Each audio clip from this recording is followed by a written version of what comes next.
ಇಲ್ಲಿ ಮಂಚಯ್ಯ ಸಾಲ ಇಸ್ಕೊಂಡು ಬಡ್ಡಿನೂ ಇಲ್ಲ ಅಸ್ಲು ಇಲ್ಲ ಹಿಂಗಾದ್ರೆ ಹೆಂಗೆ ಮಂಚಯ್ಯ? ಬುದ್ಧಿ ನೀವೇ ನೋಡ್ತಿದ್ದೀರಲ್ಲ ಬುದ್ಧಿ, ಮಳೆನೂ ಇಲ್ಲ ಬೆಳೆನೂ ಇಲ್ಲ. ಈ ವರ್ಷ ಫಸ್ಲ್ ಆದ ತಕ್ಷಣ ನಿಮ್ ಸಾಲ ಕೊಟ್ಬಿಡ್ತೀನಿ ಬುದ್ಧಿ. ನೀ ದುಡ್ಡು ಕೊಡೋವರೆಗೂ ನೀ 2 ಎತ್ತುಗಳನ್ನ ನಮ್ಮನೆ ಹತ್ರ ಕಟ್ಕತೀನಿ ಅಷ್ಟೇ. ಏ ರಾಮ ಅಟ್ಟೋ. ಬುದ್ಧಿ ಬೇಡ ಬುದ್ಧಿ, ಬುದ್ಧಿ ಬುದ್ಧಿ ಬುದ್ಧಿ ಬೇಡ ಬುದ್ಧಿ.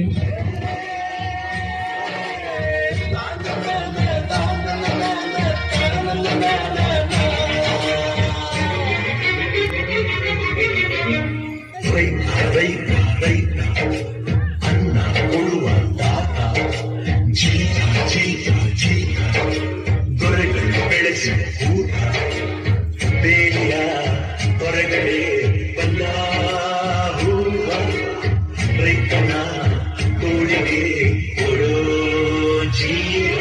ಅಯ್ಯೋ ದೇವ್ರೆ, ಮಳೆನೂ ಇಲ್ಲ ಬೆಳೆನೂ ಇಲ್ಲ, ನನ್ನ 2 ಎತ್ತುಗಳು